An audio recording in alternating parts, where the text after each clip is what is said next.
going on. But every once in a while, we do have stuff going on. And I even told him, I was like,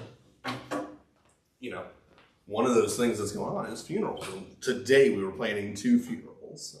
This is my offhanded segue.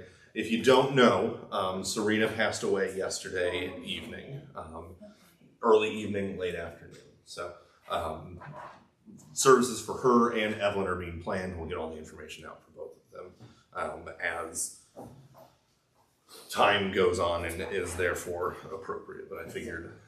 Evelyn is still a member? I just haven't seen her in a while. Evelyn Gonowick has been a shut-in since COVID. Okay. So yeah, she's still a member. I was visiting with her regularly. She was one of those strange people who lived near me. And so actually she was living like 5 minutes away from me. So I got to visit with her fairly regularly. And I can tell you,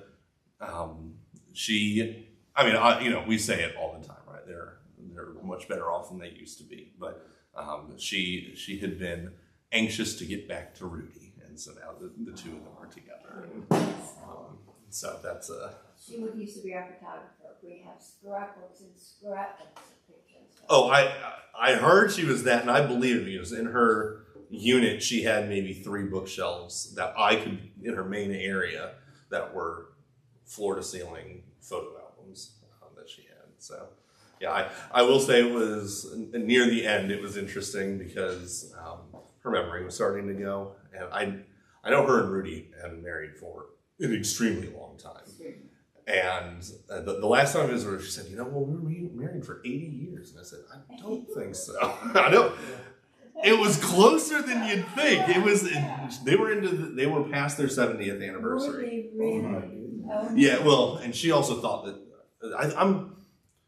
when I visited with her last, she said that she got married at 20, but that I don't think is what she had told me in the past. I think she got married before she was 20. And then they both lived in their 90s. So, yeah. How old was she? I think she was 93 or 94. One of those two, yeah. She used to keep the bulletins. Yes. Oh, yeah? If you ever needed a bulletin from the first day they were members of Riverton, she had. That doesn't surprise. She did have a couple of bulletins on her. Maybe this isn't for the live stream, but it did help me out because she kept the bulletin from Rudy's funeral. And so when she got mad at her son for not taking her to Rudy's funeral because she'd forgotten about it, I can say, no, see, there's the bulletin that you have to. Oh, okay. So that was, it was a delight to visit with Evelyn and Serena too, of course. But I was doing a lot more visiting with Evelyn, and she was always pleasant and a delight. Rivercliff has definitely lost 2 very fine ladies in the past week. We remember them fondly, and we thank God not only for what He did for all of us and for the world through them, but we thank God most especially for what He has done for them, and He has done for us as well, that this is not the last time. I was told, for instance, that Evelyn made the best cookies. Yeah. And I told her son, I said, well, I never had the opportunity to try an Evelyn Gonowick cookie, so I'm just going to have to wait till I see her again, and she'll make me a cookie when I get there, I'm sure. If I ask her nicely, she might. So, we'll see. Today, we are continuing with, Jay's starting from the beginning of the book. I can see he is on the title page there. Oh, man, ready to go. Bill, you should rejoice. Do you know why you should rejoice? Because normally I pick on you during my class. But not only is Jay here, but he's sitting in your normal pick on me. It was the most fun. I got to fill in for one of the small group Bible studies we did, and I happened to be in the group, be teaching for Ryan in the class that Jay was in when his father-in-law was in town. So that was lots of fun. We had a good time. That's true, though. I remember that. Anyway, so we are in the Formula of Concord. It's near the back. Well, the amount of my confirmands, and credit to them. I tell them to open the Bible, and the first thing they do, they can find that table of contents page faster, can't they? Faster than anything, right? If they put as much effort into learning the books of the Bible as to figuring out where that page, they'd be fine, right? Yep.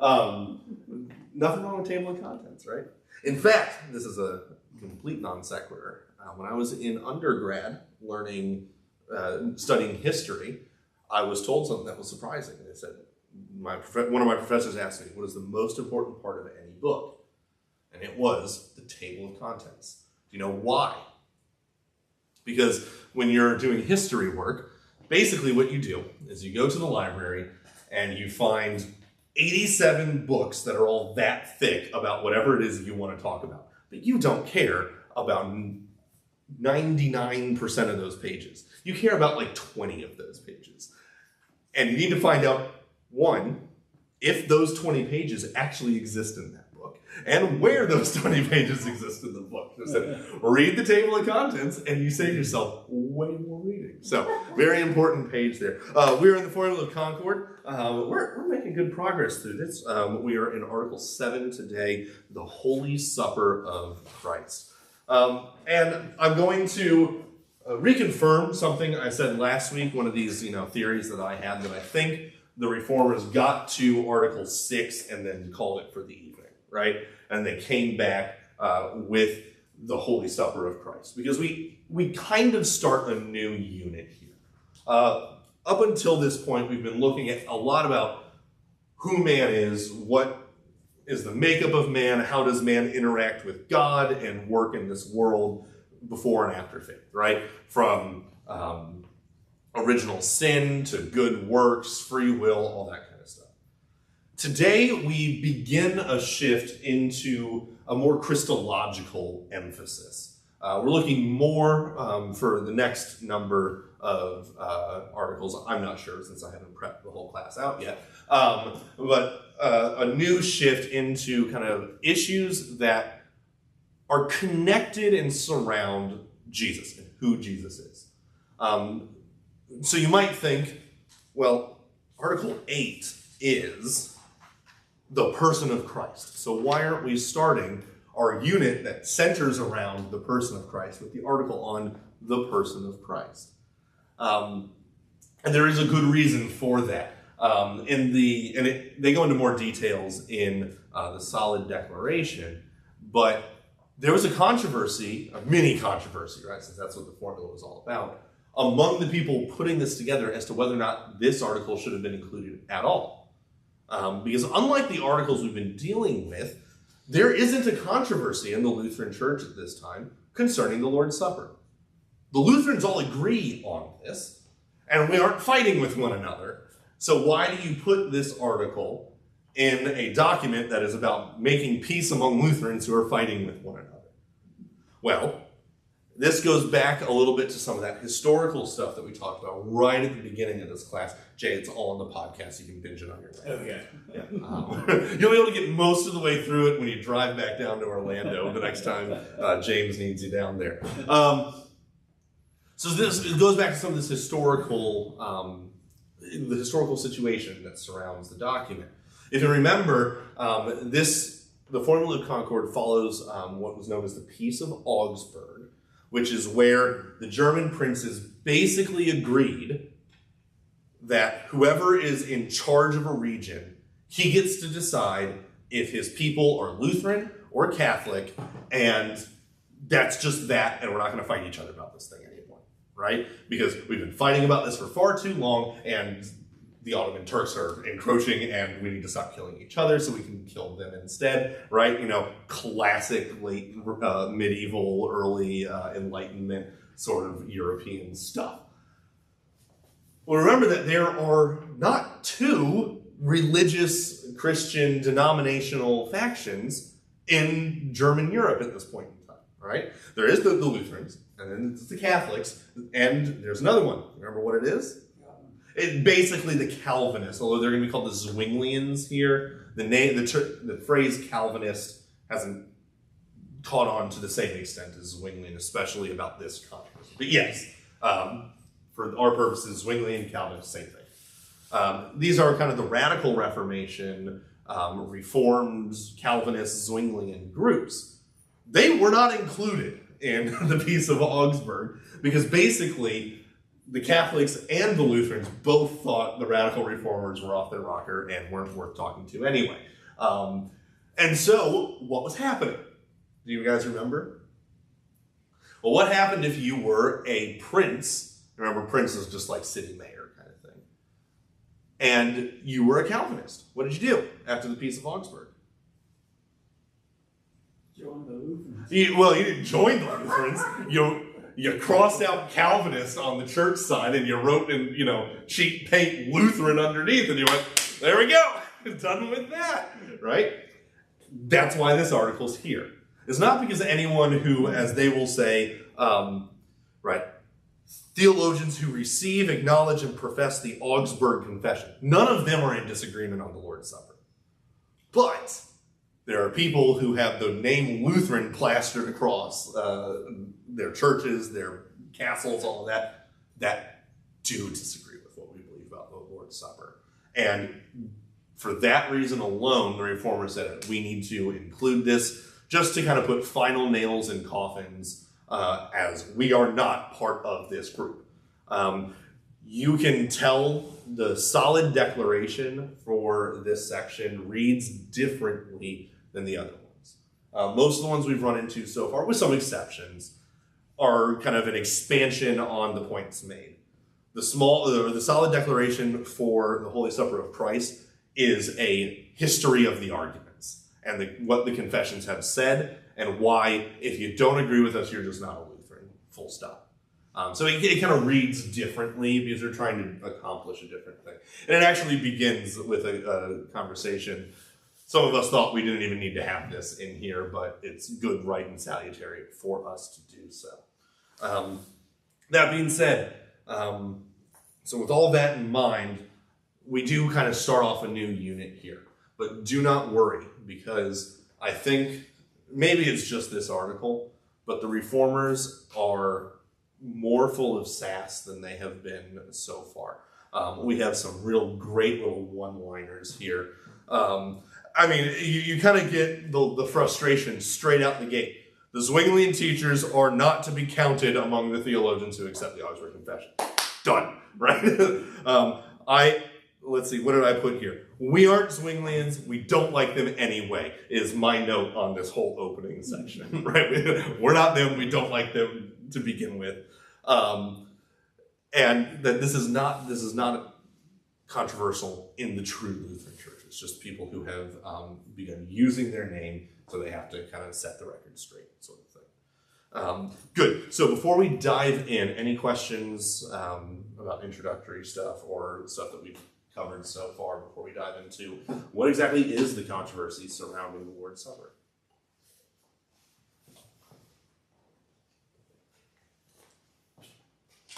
All right. So after we have our kind of title line here of we're not Zwinglians, we don't like them anyway, but they're using our names, so we got to fix this problem in people's brains.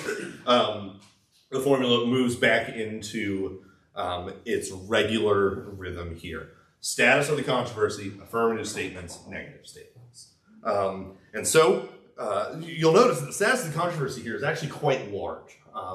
And that's partly because they are covering a wide breadth of issues that are arising, or disagreements with the Zwinglian Church, that all boil down to one thing. So they're kind of starting from the top and working their way in. But just starting out in the beginning here, we have our thesis statement as usual. The question: in the Holy Supper, are the true body and blood of our Lord Jesus Christ A, truly and essentially present, B, distributed with the bread and wine, and C, received with the mouth by all those who use the sacrament, whether they are worthy or unworthy, godly or ungodly, believing or unbelieving? Are they received by the blessing for consolation of life, but by the unbelieving for judgment? We're going to pause there for a second.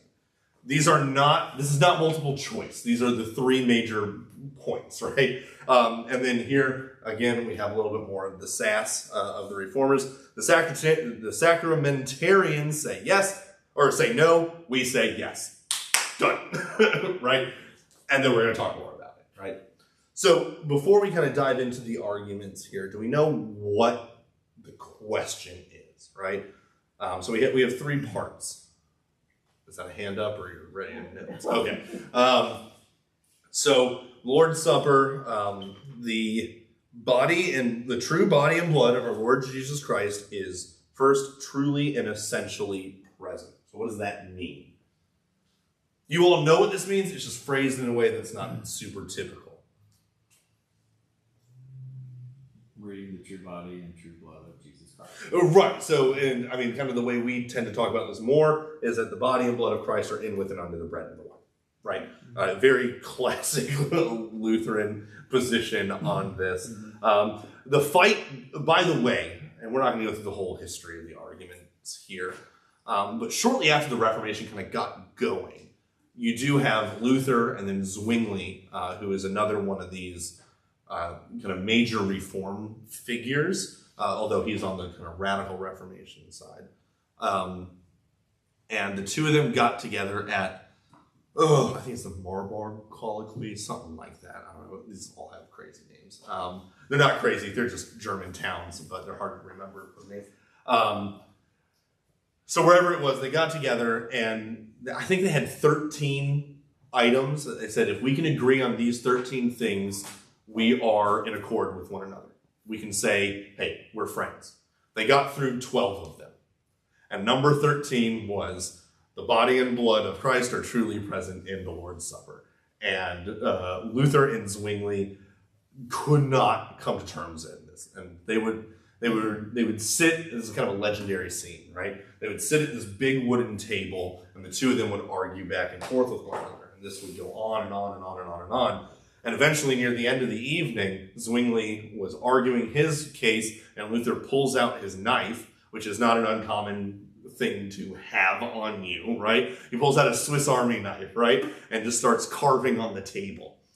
And then when Zwingli is done talking, he points at what he carved, and he in Latin, he wrote down, is means is, and then left.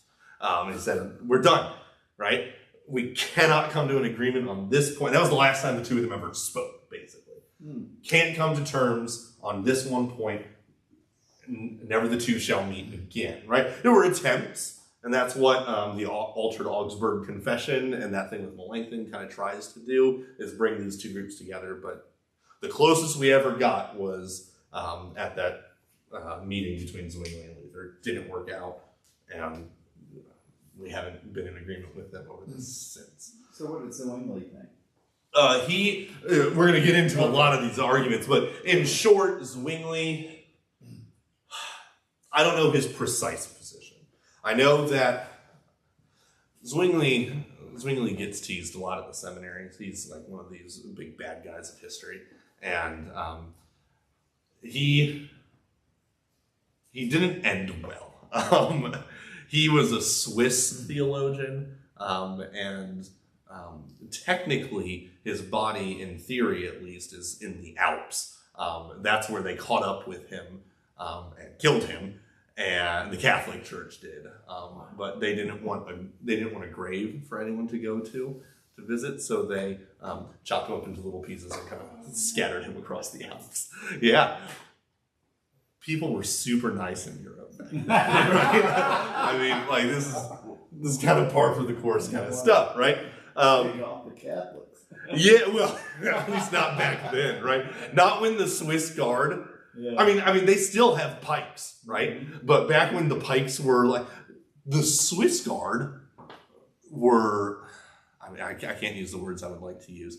They were like the Navy SEALs of the day, right? There's a story, and this one doesn't look good for Lutherans. There was a Lutheran army that besieged Rome and assaulted it. And there were 189 Swiss guards that made a last stand on the steps to St. Peter's Basilica. And they got the Pope out while like 20,000 German marauders came ravaging through the city. Yeah.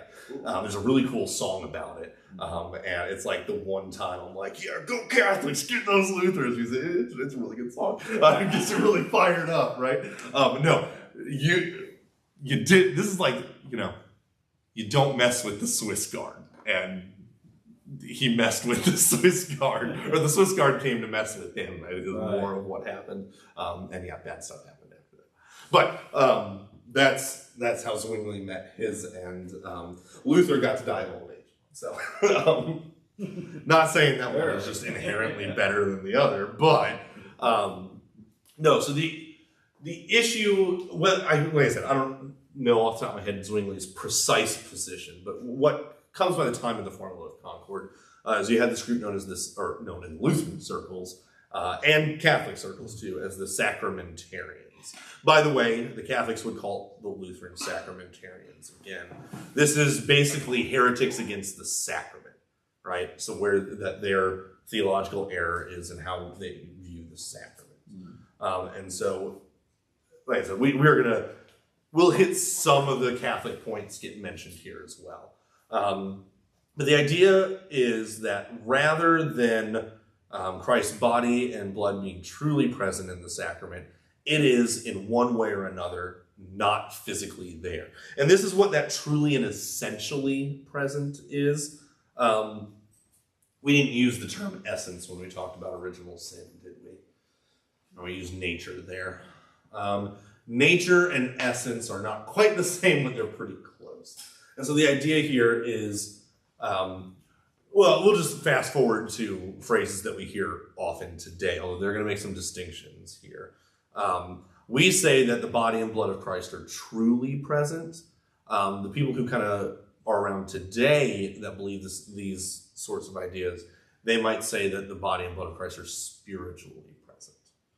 So they're not really there, but they're kind of there.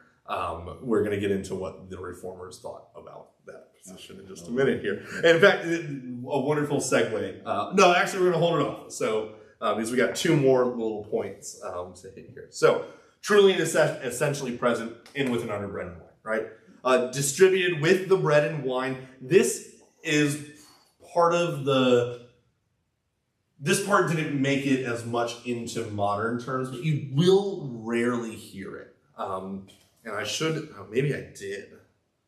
Let's see, when I put this together, was I smart? And I put a marker in the solid declaration on the quote that works really well here.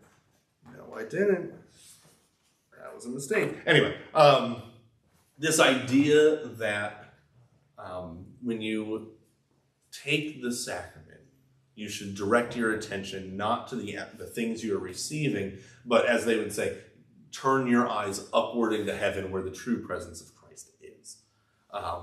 This sounds very holy. It is not what we're supposed to do.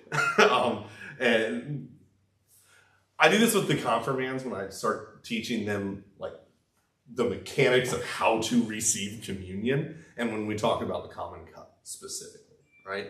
I don't think I'm going to call anyone out here in particular, right? By the way, common cup, definitely the superior way to receive the sacrament. I know not all of you do, and that's okay. Common cup's better. But anyway, many grapes in one cup. Anyway, it's the individual cup is fine. There's absolutely nothing wrong with it. If Pastor Jordan or I thought there was something wrong with the individual cup, we would not use it. But common cup is better. But there's this notion among some folks that you don't touch in our case, the silver chalice, right? Because it's a holy vessel, right? And the way I phrase this with the kids is, the way I phrase this with the kids, or you like this? I don't even remember. The way I tell the kids is I say, I can give you communion. I can get the wine out of the chalice into your mouth without you touching anything. Like, I am able to do that. It is much easier if you do grab it and help, right? And if you do have these qualms, I don't want to touch that holy and precious cup, you're drinking the blood of Christ. That's the holy and precious thing, not the silver cup, right? That's not the holy thing here. It's just expensive, right? It's a very different sort of thing. So just grab the cup and help us out. It just makes it easier, and it'll keep me from ever pouring. It'll make it less likely that I pour wine on you, which happens every once in a while. Which we can, in theory, come back to in a little bit here. But right, the thing that is holy in the Lord's Supper are the elements. Right? Jesus is truly and physically present in the elements. So that's what they mean when they say that the body and blood of Christ is distributed with the bread and the wine. And then finally, received with the mouth by all those who use this sacrament, whether they are worthy or unworthy, and then a bunch of synonyms for that. So what do we mean by that?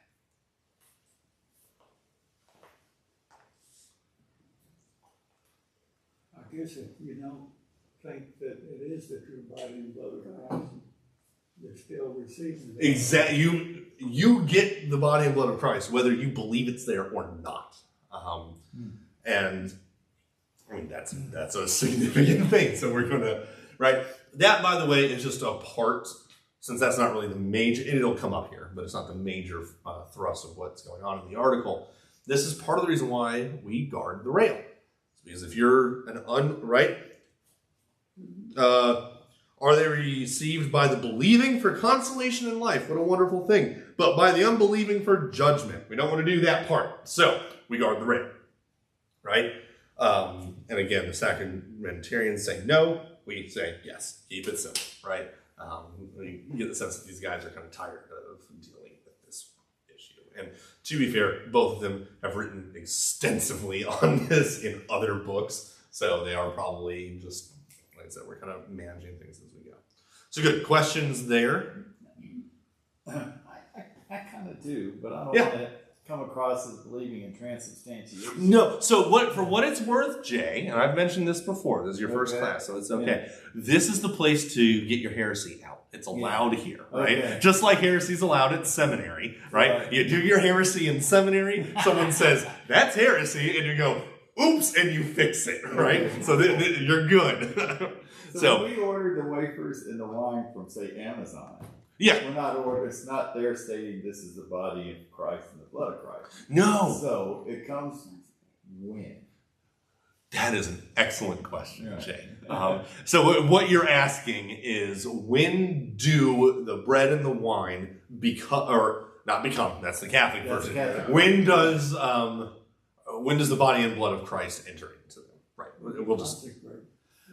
That's one of the ideas. That's what transubstantiation is. It is not, though. So transubstantiation, no. Okay. So you might have a fundamental misunderstanding of what transubstantiation is. Okay, I'm just going to what Google says. Oh, well. So I talk about this. Here's the shameless plug. Have any of you listened to my Permission to Ask series? I actually talk about this a little bit in the first one. It might be the second part of the first one.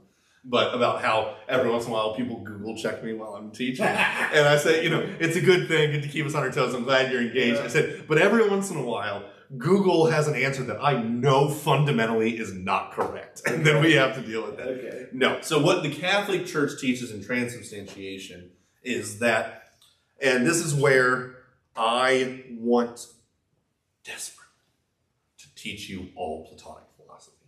But we're not going to do that today.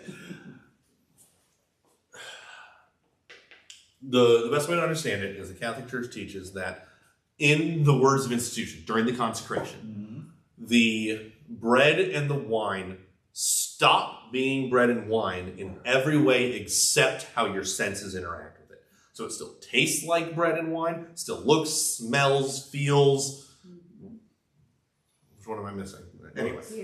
No, it still sounds like bread and wine. Yeah. Right. I mean, there's some sense. Right. There we go. Thank you. But it's not. It is not bread and it is not wine anymore. It is now the body and blood of Christ through participation in the ideals. It's super cool, but it's not what we're talking about. Okay. Stay on track. Right. That's not what the Lutherans teach.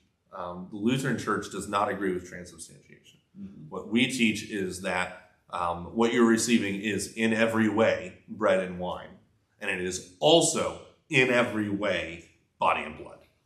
Through what we call the hypostatic union. Hypostatic union, right? You gotta have the fancy words here. And this is basically the joining together of... It also exists within Christ, right? In Christ there's the hypostatic union. That's the two natures thing. Same sort of thing that's going on. Okay. Well, I was kind of reading what it says in here. And it says that the bread is the earthly Yeah. version of it, where if we were in heaven, it would be Where are you? page 593. I don't know what y'all have. No, we got the same one. Uh, Or I they have the same hold one. that as bread and wine are here on earth and not in heaven. So Christ's body is now in heaven and not on earth. So nothing else is received by the mouth in the Holy Supper than bread. and Oh, you're wine. right. I do have a different edition. 593? Page 593, upper left. Yep, I This got a one's older, different. sir. Well, Well, mine's pretty old too. Anyway, what? Okay, so you got to do it the hard way. You are in Article 7. yes. What subsection are you in? Or Or, well, first of all, are you in the solid declaration or the epitome? Formula solid declaration. Okay, so you're in solid declaration. Yeah. Article 7, subarticle 3 or 4. Right before 4. Under status of controversy. Okay. Okay. Citations for the Formula of Concord are a nightmare because what you have here would be listed as FC Oh wow. SD Okay. 7 S4 subsection 4. Yeah. Like I said, Okay. these are nightmarish. Okay.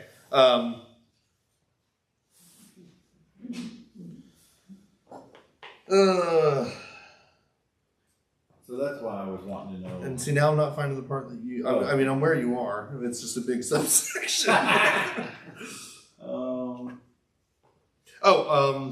no. Okay, I have the picture that you have, but it's okay.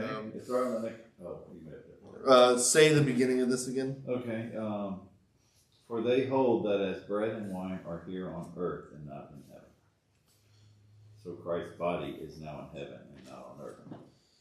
So nothing else is received by the mouth in the Holy Supper than bread and wine. Okay, I don't know why. Anyway, That's cool. That's kind of why. who is here? This is our. I know that this is a sore subject among some people. Our pronoun is important here, Oh. right? So, all joking aside, the pronoun is the key to understanding this. Sure. What is the referent of they?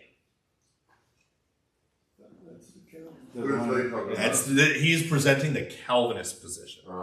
So what the Calvinists believe, so this is good. You're also not on transubstantiation again. That's okay. So what the Calvinists believe, that is the expression there, is that the body or the bread and the wine are earthly symbols that are meant to direct our mind to that which is in heaven. Because where is Jesus right now?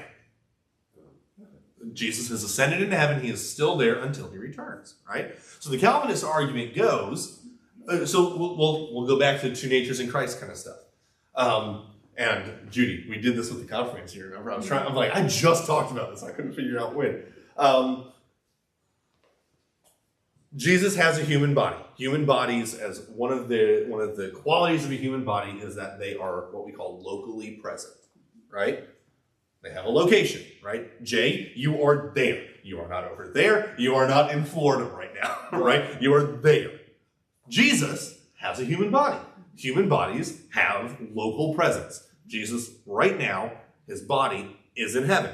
So the Calvinists say because Jesus has a human nature, he is in heaven. He cannot be on every altar across the world because he has a human body. And you're saying that's not something that human bodies do, right? And I'm going to jump us back to the epitome. I highlighted the quote for this. It worked. Well done, Jay. Okay. This is under affirmative statements, the 14th paragraph, so subsection 14. And this is, I highlighted it partly to deal with this issue and partly because this is one of these just every once in a while Lutheran theologians really do. I mean, I've talked about how they've been kind of sassy. They just bring the sarcasm, the wit, and the sass. And this is one of those. It's beautiful, right? It's like one sentence long. The fourth, right? This is their fourth point. God has and knows of various ways to be in any place and not only one way, which the philosophers call local. So basically they're saying, tell you what, God knows how to be in more than one place at a time. In fact, he knows lots of ways to be in more than one place at a time. So why are you complaining about this, right? Why is this your thing? This goes back to the supremacy of human reason, which is a mainstay of Calvinist theology. But basically, the idea is, yes, Christ is locally present because he has a human nature, but he's also God. And so he can be in more than one place at a time because he's God. Now, bonus points. Anyone who remembers my Christology class and can tell me the theological reason that we have, that there's a phrase that goes with this, that the human nature, that Christ, even with his human nature, can be in more than one place at a time. This is an extraordinarily hard question. In fact, I could probably go ask a lot of fourth-year students at seminary, and they wouldn't get it. And even worse than that, I could probably ask a lot of guys at the seminary in second-year Christology systems, and they probably wouldn't know the answer to this question. This is a very hard question, but I have technically taught it to you, so anyone know. Like I said, you get brownie points. It's not worth anything. But What's the question? what is our theological locus, if you will, the term we use to describe how, why Christ, even with a human nature, can be in more than one place at a time? Or it is not omnipresent. That's okay. That is all right, Phil. It is not unrelated to omnipresence. This is, and I gotta say, there's a very small shred of disappointment in me because this is the genus Maestaticum. It's not the non-reciprocity of the genus Maestaticum. Well, it kind of is. This is the genus Maestaticum. It basically says that because the human nature has combined with the divine nature, it can now do things that normal human nature can't do. Meanwhile, the non-reciprocity clause of this is that the human nature doesn't kind of get rid of the God powers that God has. So human can now do more things than it can normally do, such as be present on every altar across the world simultaneously, but it's still God, so God's not limited by the fact that he's also a human, right? Like I said, extraordinarily difficult question. But now... I was going to say omnipotent. Right, and so the idea is because God has the quality, the nature of God has the quality of omnipresence and omnipotence, that it lifts up the human nature when it is hypostatically joined in the person of Christ. This is... You know I'm Googling, you don't know. That's fine. Dr. Maxwell has an article on it. It's super helpful. It has pictures. When I say pictures, that is diagrams. So the idea here is that because the person of Christ has both the divine and human nature, and the human nature is lifted up through what we refer to as the genus Maestaticum, the category of majesty. Now the human nature possesses the quality of omnipresence and omnipotence, right? By the way, I just had this conversation, as I said, with our confirmands. We just did Christology, and I left it at, isn't it really wild that Jesus is both in one place and everywhere all at the same time? And they went, whoa! And that was the end of the conversation with my confirmands. So, confirmands, if you're listening, that long string of ridiculously strange sounding words is why I didn't go into it on Sunday morning or afternoon with you all, because it's really complicated. There's really good stuff too, right? So, excellent. So, we've learned a couple of things. The first thing we learned is that Jay doesn't know what transubstantiation is, which is okay. Google might know what it is. No. So, we've learned that Lutherans don't believe in transubstantiation, or what we're going to just call the sacramentarian position. Transubstantiation is that the bread and the wine are transformed, their substance changes, right? Transubstantiation, right? The substance of the bread and the wine change and are transformed into the body and blood of Christ. We say, no, the body and blood of Christ are locally present. It's a hypostatic union. Do Lutherans have an explanation for how this works, the mechanics of this? No. This is our biggest problem with transubstantiation. I will sometimes go too far and say that it is entirely possible that the Catholic Church is right. And that is, transubstantiation is the mechanics by which God does this. I don't think it is, but we in the Lutheran Church still say it's not. Why? Because the Bible doesn't explain that part to us. And so we just say it just happens. It's a miracle. We can't explain it. Like I said, we might get to heaven and God's like, yeah, it was totally transubstantiation. I can't believe that dude guessed it 3,000 years ago. Like, that was wild, right? 3,000, that's way too long, right? Like, I can't believe he got it, right? But no, we don't know, so we don't guess. We only say what the Bible says to us. Additionally, the Calvinists are wrong. So here's our two sides kind of thing. The Calvinists or the Sacramentarians are wrong when they say that the body and blood of Christ is not present in the Lord's Supper. And there are actually two ways in which they say this. There is what the formula refers to as the crass sacramentarians, who just say, they declare in plain, clear words what they believe in their hearts, that in the Holy Supper, nothing but bread and wine is present, distributed, and received with the mouths. All right? Who just say, Jesus is not there, right? Maybe you remember Jesus, but he's not present at all, period.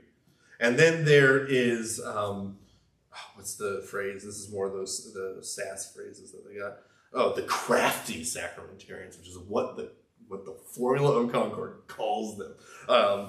Others, however, are crafty sacramentarians. They are most harmful, right? These are the ones that say, well, Jesus is present, but spiritually. So for you to actually be recognizing where Jesus is present, don't look at the stuff that the pastor's handing you. Instead, gaze up towards heaven in faith, and then you can see Christ in the sacrament.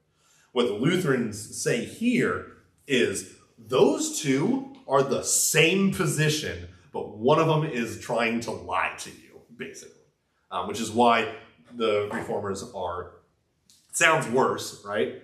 They're the crass sacramentarians. But the Lutherans are like, at least they're just saying what they mean.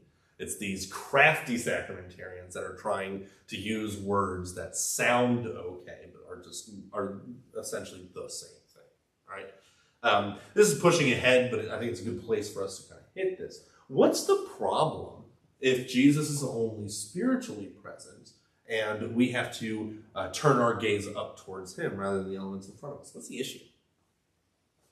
There's more than one. There's one really big one.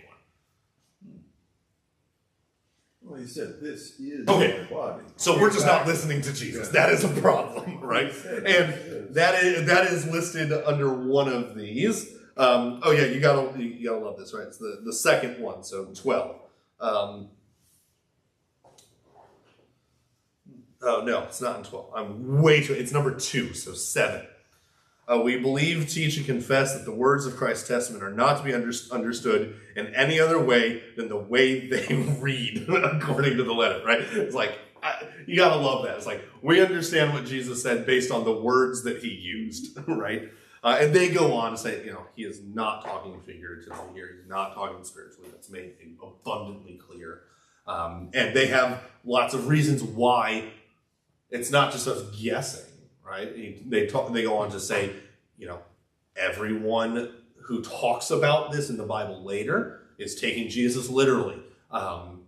When it also talks about the words of institution and how we should use those all the time, it kind of says the 2 of the Gospels and Paul have the same words written down. They're important, right? And to be taken literally as well, right? So, one issue with this is it's just flat out not what Jesus said.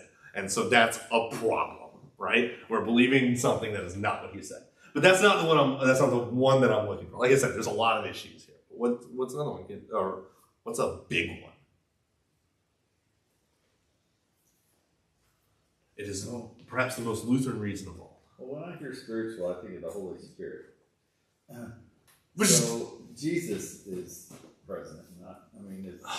Well, the Holy Spirit is too. You missed my pneumatology class, Oh, right, where we okay. talked about how the Spirit is intimately involved in the means of grace. So, it's not quite. No, the Holy Spirit's present in the sacrament. In fact,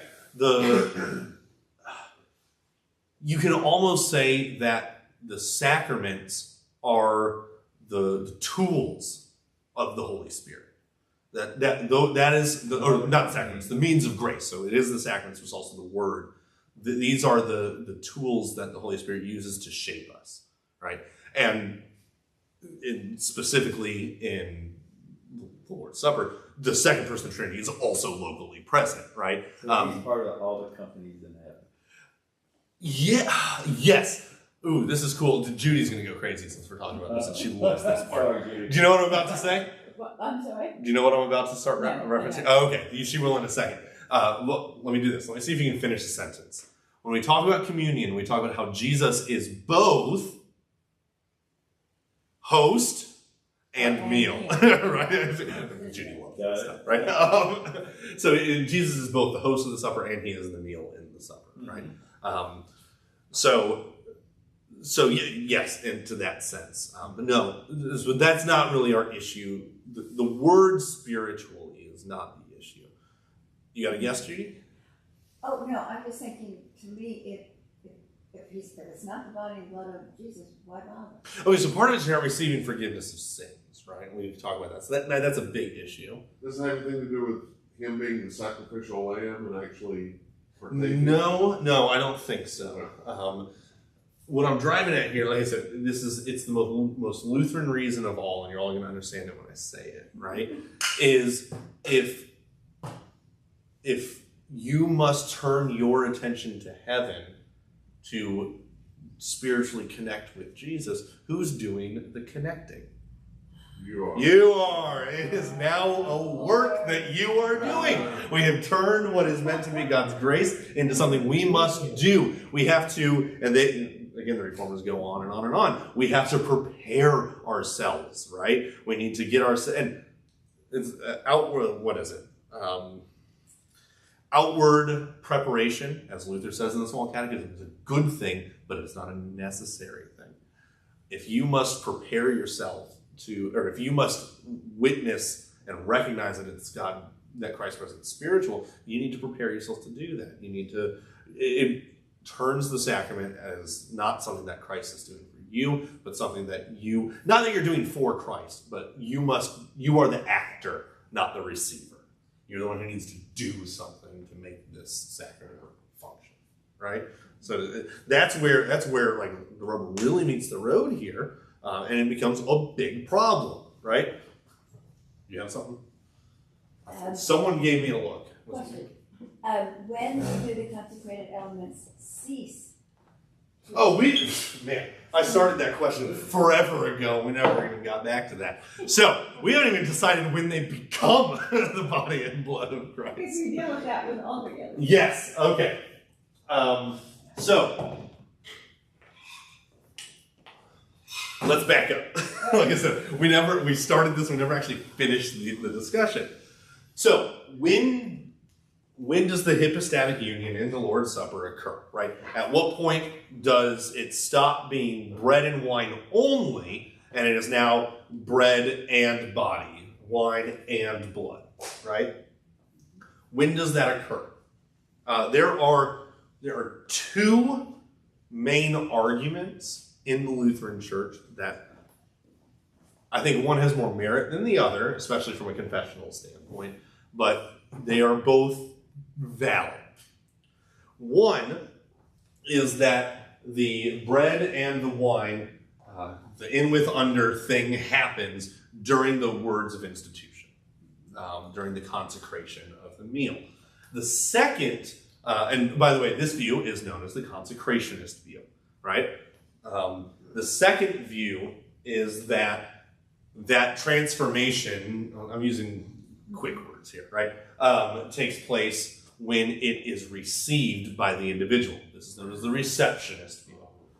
Now, we need to recognize that if we are to take the receptionist viewpoint, we need to recognize that it happens whether you're a believer or not, right? Confession, we just talked about that, right?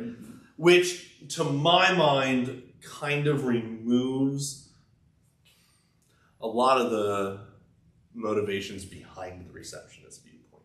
So most people who are receptionists, this is a minority viewpoint. I don't actually know anyone who has this view. I know it exists.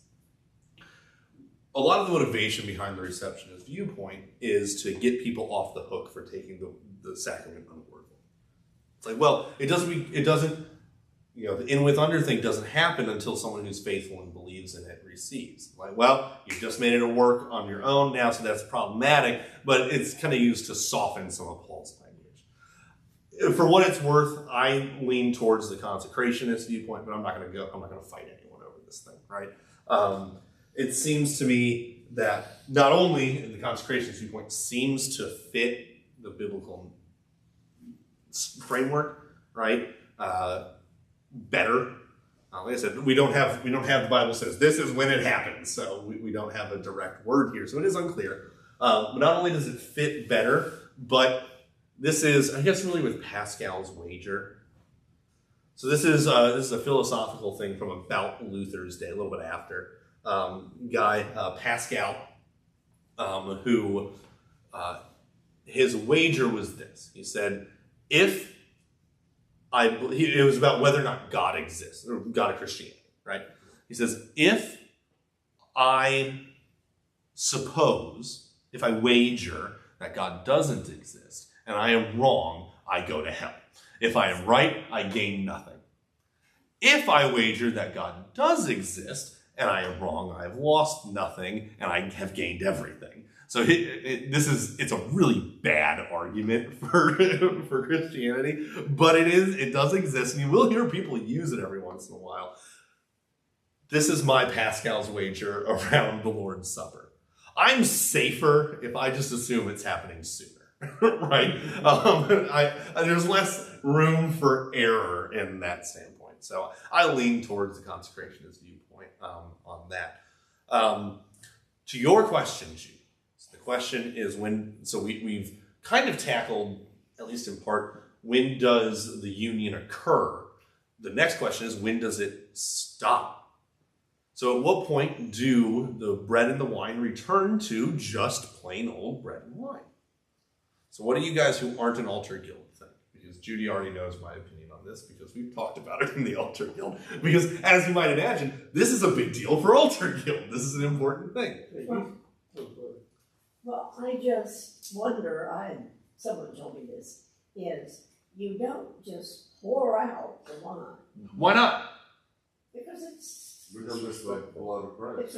That's part of the concern, right? You don't put the blood of Christ down the drain, so right? you have to go dig it somewhere and put it in the ground or something. Yeah, so and we'll talk about this in a minute. There are 3 ways to properly dispose of the elements, but yeah, that's one of them. So Miss Judy, I'm sorry, Miss Judy, I'm in confirmation mode. Judy, what did I tell the altar guild? Do you remember? As I remember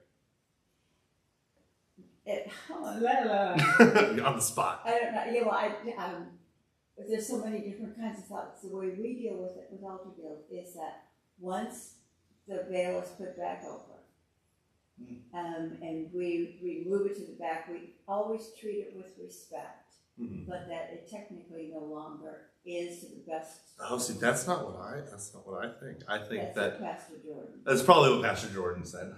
So maybe I disagree with him. I don't know.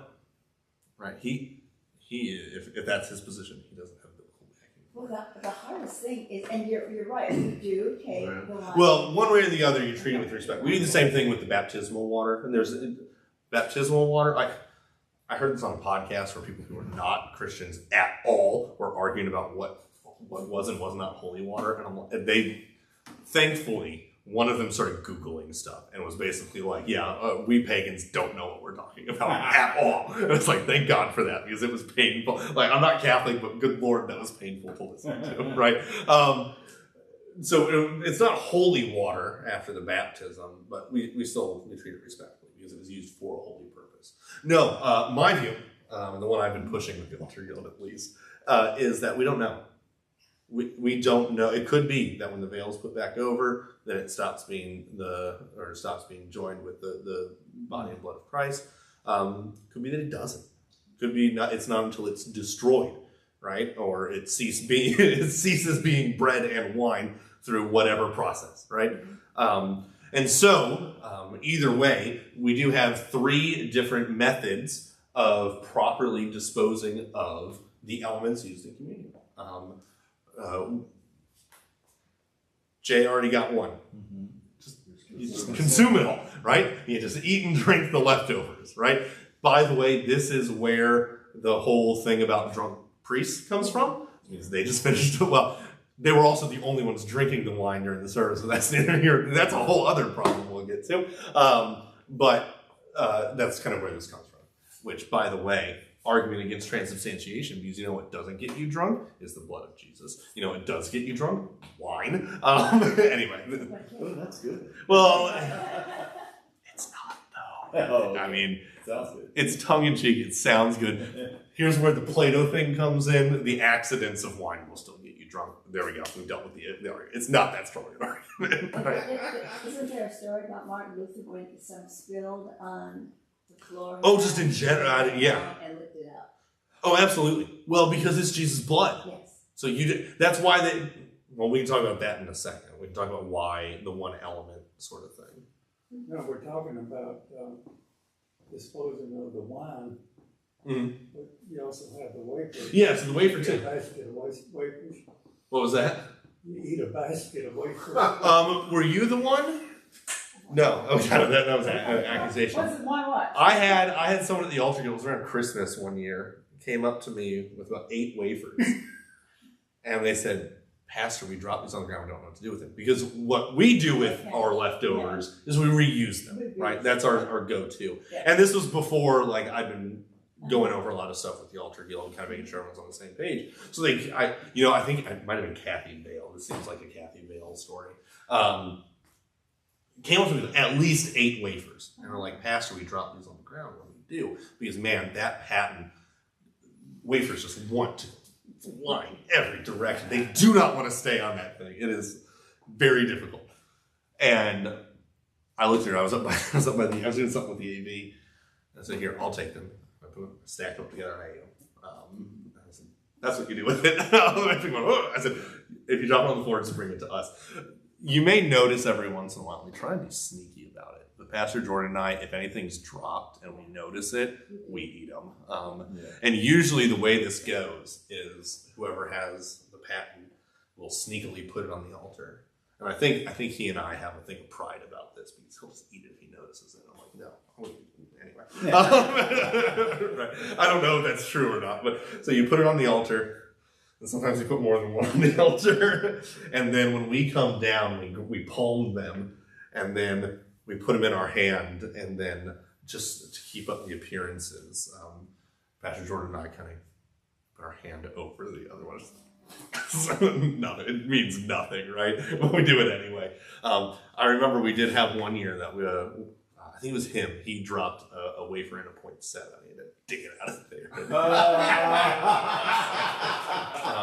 But no, that's. If they're dropped, that's just the easiest way for us to deal with it. We'll also do this. I've decided to start doing this with my youth because I think it's endlessly entertaining. When you get to the bottom of the jars, the wafers oftentimes are cracked, and so you got half a wafer, a third a wafer, different fractions of wafers. So now what I'll do is I'll stack those on top of full wafers and give them to the youth. And they're used to it now, which means it's no fun anymore. But you got all sorts of, I remember I did it with Matthew Cameron once, and I handed him probably 3 wafers worth of scraps.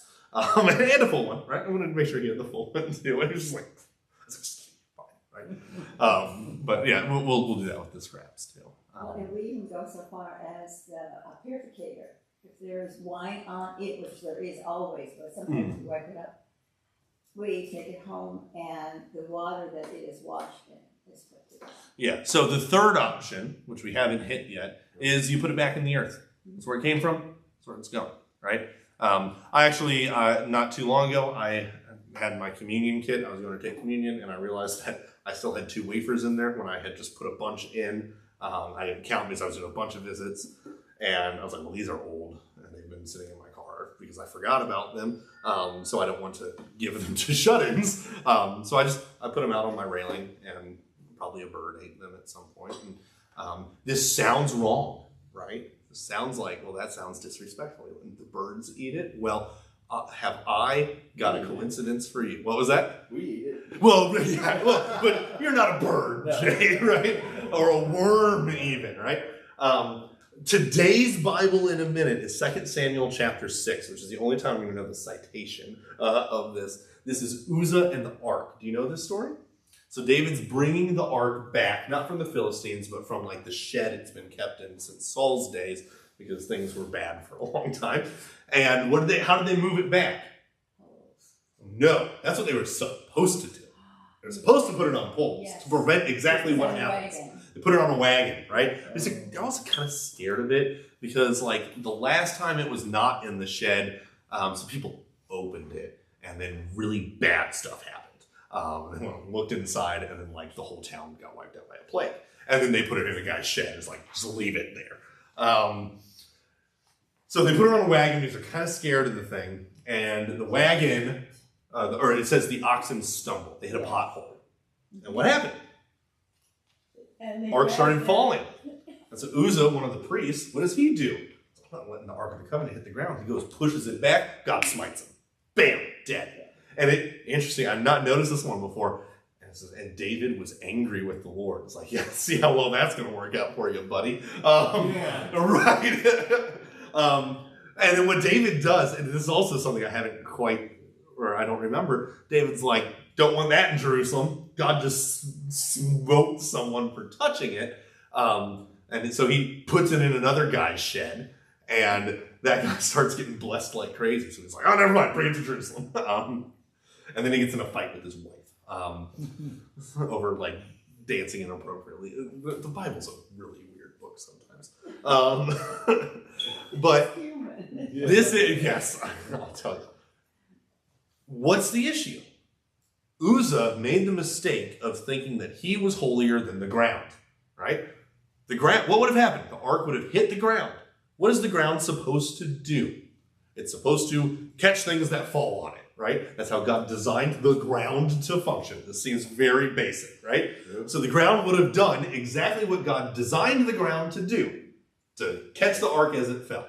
It's fulfilling its purpose, right? We're going back to our basic definition of the law. It's how God designed dirt to work, right? What was Uzzah doing? What he was not supposed to be doing, catching and touching the ark. He said, no, you're not allowed to do that. So in this scenario, who is misbehaving? Uzzah or the theoretical ground? Uzzah, right? The ground's fine. It's dirty, but it's just the ground, right? And as we often said in my youth group, God made dirt, dirt won't hurt, right? Dirt's fine. And so, right, the same thing with the elements. Put them in the ground. And that's where most of our leftovers go that aren't reused. Many congregations actually have two sinks in the altar guild. One of them is known as the piscina. Anyone know what that means in Latin? It means sink. I love doing this with my confirmands, right? Here's the paten. Does anyone know what the word paten means in Latin? Plate. Here's the flagon. What does flagon mean in Latin? Jug. Here's the pyx. What does the pyx mean in Latin? Box.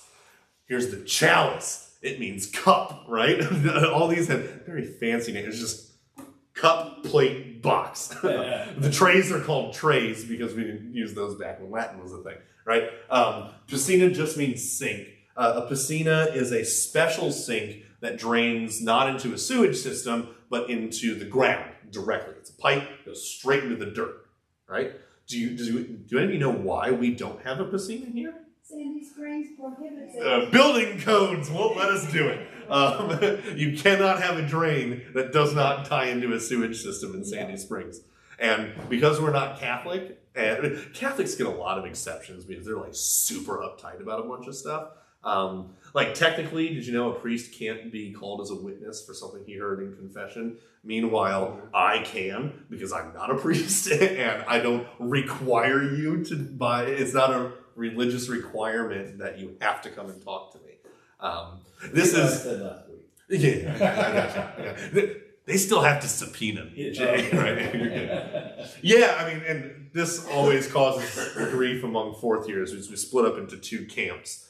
You have the camp that's I'm going to jail before I'll break the seal. And there's the camp of I'm letting them know before they confess to me. And if I get subpoenaed, I'm telling them what I, right? Anyway, that's neither here nor there. Yeah. So Catholic churches can get around these kinds of ordinances where we can. It's also usually not worth trying. So instead, we just have a bucket that people walk out the door, dump it on the ground with. Good. All right. And then of course there's, okay, if you rinse it now because it was in there, you dump that and then. And there is, right.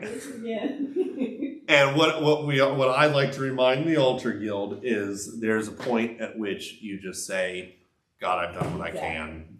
I'm not going to be crazy. Because that's what the Catholic Church was doing. And that's a problem too, right? Here we go. We'll do this. It's a complaint in here too. In fact, it might be one of my other highlighted. What do you do if you put it still on your robe? Oh. Well, right, so here's. You can't wash it, it'll go down the sink.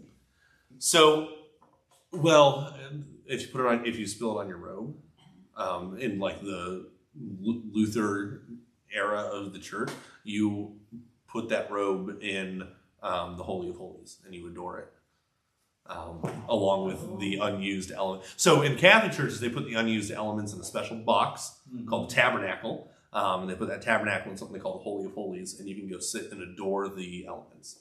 It's a special room that's usually full of, man, this is probably not something I should say online. It's usually full of old ladies that are crying because they're in the presence of God and they're very overcome. I've only been in one of these places like once. They're very brightly and gloriously adorned. There's gold all over the place. We say no, that we are not taught to adore the sacrament as if it is Christ, as if Jesus physically is in front of us. It is. It's the true presence, but we don't worship or adore the elements. So, yes, go ahead. Well, I was just wondering if when you cover the elements and they are no longer the body and blood. That's one of the theories. It's not mine, but yes. I know, but then why do you have to go through all that? Because I don't think that's when they stop becoming the body of blood. Back in 3-4 pastors ago, we did just throw the stuff away because there was absolutely no requirements, no education on what to do, and then now we know better. From what I understand, Pastor Jordan had to like calm some consciences when he started making some changes. And by the way, some of these things, And they quit. yeah, well, some of these things are things where it's the pastor's fault. So if there is blame, it's the pastor, not the people, right? Because we're the ones telling you, we're charged with teaching this kind of stuff. Yeah, it was called Ayafa. Do what you want to do. Yeah, and like I said, you can go too far in either direction. We try and take the road of as much respect and deference as possible. So, communion in one kind. This is one of the Catholic errors that has just a wild history, which is a lot of fun, so I'm going to give it to you. So what do we mean when we say communion in one kind? Let's get that clear first. In one kind. Where you just have the wafer? So we're going to say that right now. We'll find out that wasn't always the case. Okay. Where you only are given, by requirement, one of the elements. This actually came up very recently, and we might get to that in a second. But what happened, and this is a long history. So back when the European continent and that area was being converted, is you had a whole bunch of people who used to be pagans that are now Christians that don't really know what's going on, right? And they are taught that, it's a little bit obtuse, but they're receiving magic bread, right? This bread can do magical things. And so what did they do? They were given the bread, but then they weren't taking the wine for one reason or another. And so they would take the bread and they'd put it in their cheek. And then when they got back to their pew, they weren't pews you stood for all of church back then. They'd spit it out, put it in their pocket. So that Jay, who's giving me a crazy look, They would get home, and depending on what they had going on, they nail it to their door to ward off evil spirits, or they crumble it up and sow it in their fields for a good harvest, because they were still largely superstitious pagans, right? And so for a little while, the church mandated two kinds in Europe. Why? It said, you must take the wine, I don't care what you think. So it would dissolve the- So it would wash it out of your mouth and you were spitting out this gob of wet bread, right? Because they didn't have wafers, it was just bread. So you had to eat it, right? But then as kind of views on transubstantiation solidified and kind of views on adoration of the Mass solidified, there was this recognition of this is Jesus. He is here. And so you even have some pictures of this in, I think it's in the Solid Declaration portion of the Formula of Concord. You'll see there's a picture, an etching of someone giving communion, Lutherans giving communion. Well, this is John Huss, it's making a big point. And they're handing out the host, and there's a plate under the chin. Why do you put a plate under the chin? So the crumbs don't fall. That's Jesus, right? And in fact, I've been in Catholic churches where they do that with the tray. They make sure that the tray is always underneath the host as it's being passed out. Well, here's the problem, right? You are giving communion to a bunch of mindless peasants who barely know how to not drool on a regular basis, right? And you are trying to get them to drink wine. What are they going to do? They're going to slosh and spill it all over the place and cause problems where now the carpet has Jesus in it. What do we do? So the thought was, well, here's what we do. We stop giving them wine. It's a lot easier. You can sweep up the crumbs. If they make a mess with the bread, you can't do that with the wine. So no more wine for you. And then what the church was teaching is that the priest would drink the wine on behalf of the congregation. And they had some really poor understanding of some Old Testament readings that they used to back this up. That the priest would, on behalf of everyone, take the wine. I've actually been to a Catholic church. It was when I was in seminary. It was a cathedral basilica in St. Louis. We went there for one of my assignments, actually.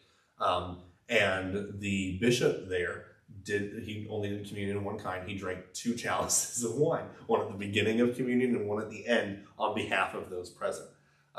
Which is against Vatican II. He was breaking a Catholic rule. Vatican II says, no, you must offer in 2 kinds, but there's starting to be a push against that in the Catholic Church. Anyway, that's Catholic politics that don't concern us. So you don't give the wine to people because they're going to slosh all over the place. Then Latin starts dying off as a language. Service stays in Latin, and you got a bunch of people who don't have a clue what's going on anyway.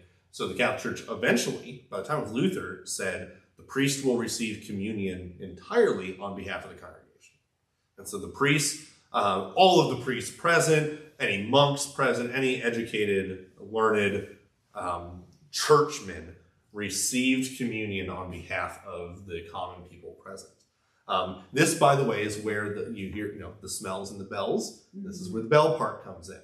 Because as you're sitting in church doing this, standing in church because you can't sit because someone's talking in Latin and you don't know Latin, they need you to pay attention during the communion part so that you can watch as the priest communes on your behalf so that you can get the benefits. So they ring a bell, and then do you know what they say? You're going to love this. They ring the bell, and then the next words out of the priest's mouth are hoc est corpus. This is my body. Hoc est corpus becomes hocus pocus. Magic words. Hoc est corpus, hocus pocus. And that's where the magic words hocus pocus come from. This is my body in Latin that's been kind of bastardized into common sort of language. Yeah. Well, and what were they taught? Priest rings the bell, says the magic words, and now I'm forgiven.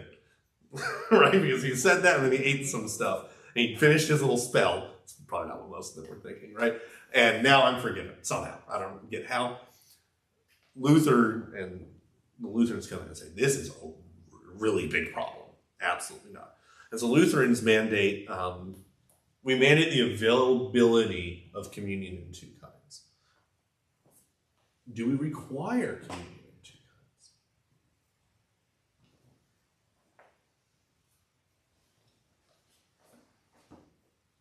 do you think? Since you're saying it that way, probably not. Probably not, right? Look at that. No, we don't. What we teach is, while both kinds must be offered for it to be appropriate, you receive all the benefits of communion in just the bread. You receive all the benefits of communion in just the wine. You receive them also in both, and it's good to receive both. Don't hear me wrong. We had a visitor once that was starting to worship here regularly, and they ended up not becoming a member. But they asked me about this. They said, because we were talking about communion, because we wanted them communion, right? And they said, I'm happy to take the host, but I am not comfortable taking the wine. It's like a problem on their conscience. And I said, it doesn't have to be. There's nothing wrong with you taking the wine, but I'm not going to force you to do it, right? I said, just take the host. And that was near the end of their time here, so I don't think they were comfortable even with that answer. That with the grape juice? It wasn't an alcohol thing. It was a taking the cup thing. So that was the problem that this individual had because of their Catholic upbringing. Because taking the cup was not something you did. That was something the priest did. Even though, again, since Vatican II, you're supposed to. That was a hard thing for the lay people. A lot of lay people to kind of get over. My wife's family, they are Catholic, and they don't take the cup. Now, part of it's because of a germaphobe thing. They don't do individual cups, and the common cup is more sanitary anyway. But that's the main reason. But yeah, they still don't. Additionally, and this actually came up recently, kind of in general conversation, is there are times when someone can't have both elements. One of these times is, and it's a very rare circumstance because of the timing of it, where someone is near death or in severe medical situation where they can still drink but they can't eat, and they are still lucid enough to be understanding what's going on. In that case, it is in theory appropriate to only commune with the wine. Although what we tend to do in those situations is we break off a very small piece of the wafer, dip it in the wine, and let it dissolve on the tongue. But both of those would be appropriate. Again, you receive all the benefits. Let's say you a Calvinist Yeah. denomination. Yeah. Has a tray with a bunch of cups. And Right. Yeah. what are they really receiving? Body and blood of Christ. I'm sorry. The body and blood of Christ. Oh, Yes. Which is a problem, right? This is not good. Because this is a place where they receive judgment. This is not a good thing. We know this partly because of where Paul talks about this in Corinthians. He says that they are receiving unworthily, but they're still receiving the body and blood of Christ. And they're doing it without discerning it. And that's their issue, right? Which is kind of what the Calvinist churches teach. Now, that being said, what's worth noting here is, and I had a conversation vaguely about this not too long ago with someone, what, quote unquote, gets you into heaven? Is trusting in Jesus, right? It is not the proper understanding and reception of communion, right? You should be properly receiving and understanding communion, absolutely. But this is, so I guess what we're saying is that those church bodies are sinning in their practice. But it is not a sin that means that they're not Christians. It won't take their salvation away. Right. It is not a salvation removing sin. Because they still trust in Jesus, right? So those sins are forgiven. But it is not okay, right? Well, what about this drinking unworthily judgment stuff? That's the sin part. Yeah, and this is why we take it so seriously. But again, let's remember, and I think it's worth always keeping at least in the background, any conversation about any sin, bar none, is that whatever sin you're talking about, Jesus' death still covers it. It's like there is no sin that Jesus' death and resurrection don't pay for. No matter how bad it is, his death still covers it. So there is still forgiveness there. And we also recognize, again, this is, quite frankly, the greater sin is on the part of the clergy in this case. Not people are being taught wrong. The sheep being led astray. And Jesus says, he does say that shepherds can lead their sheep into damnation, and that's really bad. But who's responsible for when the sheep are led astray? It's not the sheep, it's the pastor. So this is one of those, pastors have a higher standard of judgment in certain areas. This is one of them, right? And I've told certain people this every once in a while. I say, if this is, this is something that's bearing on their conscience, they're not sure if I'm right about it. I say, if I'm wrong, I'm the one who has to answer for that, not you. Because this is what I'm telling. Man, it's been a long time since that thing's gone off during class. Holy cow. I remember when that thing was going off for half the class. Oh, man. Yeah, so that, I forget who asked that question, but that's kind of what's going on. The young boys in the late service. I know, right? Walking up and Martha turned to the other one. I'm sure you're telling them what to do. Yeah, and by the way, that other boy is now communing with us. We talked, and so we have 2 confirmands that we confirmed a number of years ago, and then we didn't see them for a long, long time. They started showing back up again, partly because of their friend, and I was talking with their friend about, hey, you're going to be regular here, let's get you communing. And so we talked about what he believes and that kind of thing, and I was like, all right, you're good to commune. I said, they had to listen to me for 2 years. You got one conversation. You definitely made out better than they did. And I said, but they got confirmed during COVID, so they were just on the laptop, so it only half counts anyway for the time. But yeah, I mean, and again, okay, here's a good question. Who receives the sacrament in a worthy manner? Yeah, I know. Who receives the sacrament in a worthy way? No. Although our practice seems to belay that, right? This is the lex orandi, lex credendi, the law of prayers, the law of faith. That's how we act, so that's what most people think. But no, it is not who has been educated that receives worthy. Specifically, he who believes the words given and shed for you for the forgiveness of sins. That is the threshold of worthy reception. By the way, where is that written?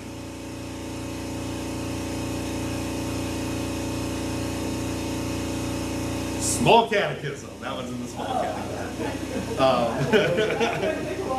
Yeah, no, not in the Bible. That's a quote from the Small Catechism. I know, right? Yeah. No, this one's the Small Catechism. So yeah, he receives in a worthy manner who believes the words given and shed for you for the forgiveness of sins. So why do we make kids go through a couple hundred hours worth of listening to me and Miss Judy and Mr. Keith before we let them commune? Basically, why do we make kids go through confirmation before we commune them? Catholic Church doesn't, right? So why do we?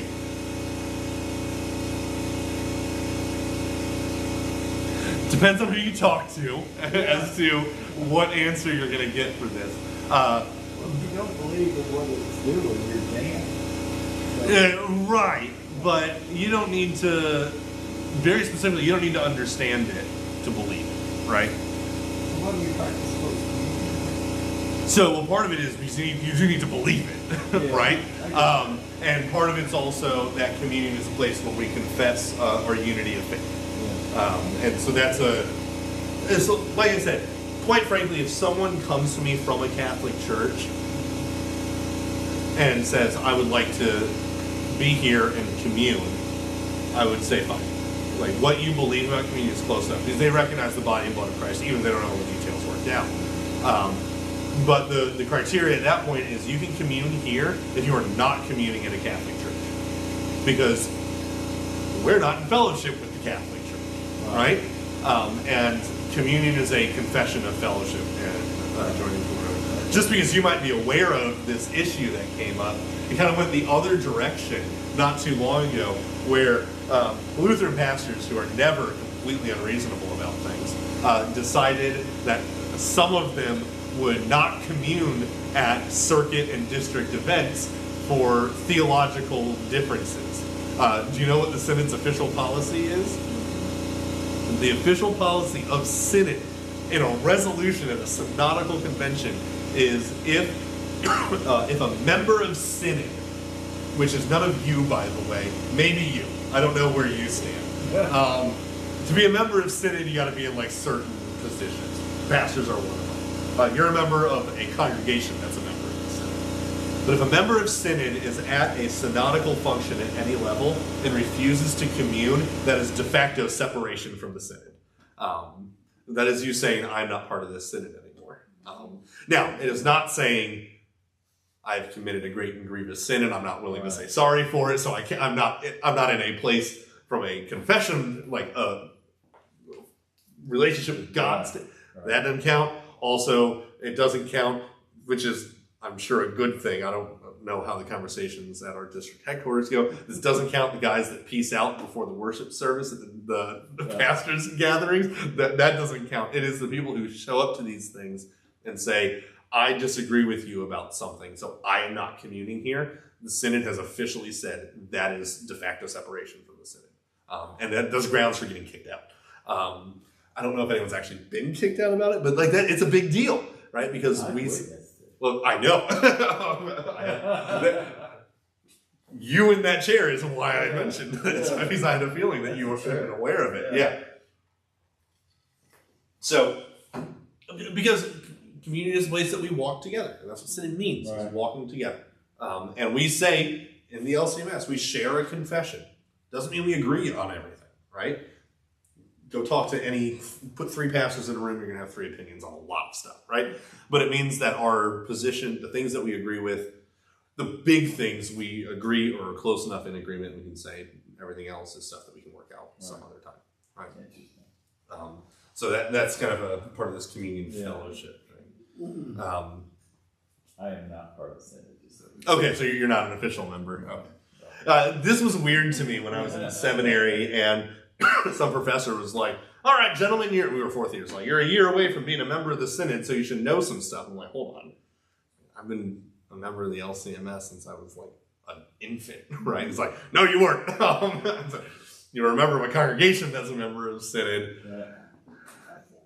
Let this change nothing about your daily life, because it really doesn't matter. There are, I think, exactly 0 benefits that come with being an official member of synod. All that comes with it is being required to do stuff, right? So you're in the congregation. Rivercliff is a member of synod. Pastor Jordan and I, all pastors, are members of synod. I think all called workers are members of synod.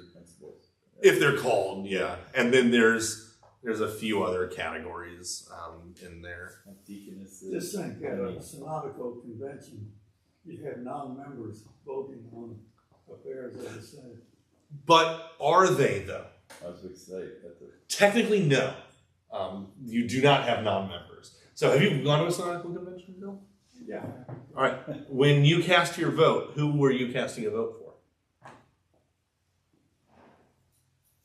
All the way to the president. Well, not what measures were you voting on. Who was voting? The whole convention. Okay, you are. I'm asking you a question that we're disconnecting with. That's totally fine. At district conventions, you are voting for Rivercliff. Correct. Rivercliff is a member. At synodical conventions, you're voting for Circuit 2. Right. 2. Man, I always forget that. I should know that. Okay, I thought we were 2. Then I had that wave of doubt washed over me, and I got my spy from the DP over here trying to catch it. I know. Oh no! So no, you are not a non-member casting a vote. You are casting it on behalf. You are the extension of. You're the representative, right? So no, you are. Sorry. Can't get you out of. Well, you're not going to any more synodical conventions, I'm sure. Who knows? Maybe for the next one, I'll nominate you to be our lay representative for our bi-circuit. You don't want it. No. Most people don't. I'm the kind of person that most of the time when the district convention, that's the only one I voted at and been a representative for, most of the time when that comes around, people are just miserable over it. But I'm one of those weird freaks that like really likes parliamentary procedure. And I know and I don't remember his name, but like when our parliamentarian comes out and he's like, subsection, blah, blah, blah, blah, blah, blah. He's like, rules of order. I'm like, oh, this is cool. Like, this is fun. Like, let's do this. I know. God, no. No. No. He's retiring. I know. I am not good enough to do that role, but I enjoy that kind of stuff. All right. No, make Jay Winters do it. He'll be fine. Yeah. And I'm sure he'll enjoy it too. He's into it too. and he's good at it Yeah. too. See, I just enjoy the process. Yeah. I'm not good at it. Okay. Anyway, so I'm gonna be honest. Was not surprised. Figured this would kind of be a let's talk communion, general communion stuff. Totally fine. That's kind of what they do. They deal with more kind of peculiarities. Some of them are more focused on their time than are now. But basically, right, true presence of Christ in, with, and under. He's actually in the bread and wine, basically. That's kind of what we're looking for here. Next week, we'll continue with the person of Christ. And then, you gotta love this, right, Bill? I'm gonna keep reminding you of this. Because after the person of Christ, you know what's coming? Yeah. Well, you gotta say, solid declaration. Person of Christ goes from 580 to page... Ooh. Look at that. 590, so we got 16 pages on that. Do you know how many pages we have in the solid declaration, the long version, on the descent into hell? It starts there and ends there. Not even a full column. So, look forward to it. So you understand, I don't have any problem with us confessing that. Oh, I know. You just wanted me to teach a class on it. As Lutherans, we say we don't base doctrine on one. Oh, I know, right? So why don't we do that, right? Well, like I said, I know you've been putting this on your little, I want to learn about this. No, my assumption was not, I want to learn about it so I can tell you how we're all wrong, right? That was not my assumption, right?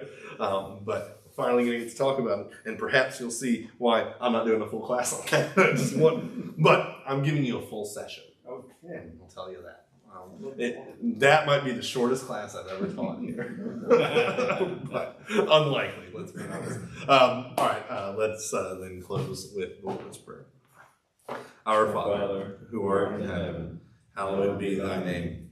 Thy kingdom come, thy will be done, on earth as it is in heaven. Give us this day our daily bread, and forgive us our trespasses, as we forgive those who trespass against us. And lead us not into temptation, but deliver us from evil. Thine is the kingdom, and the power, and the glory,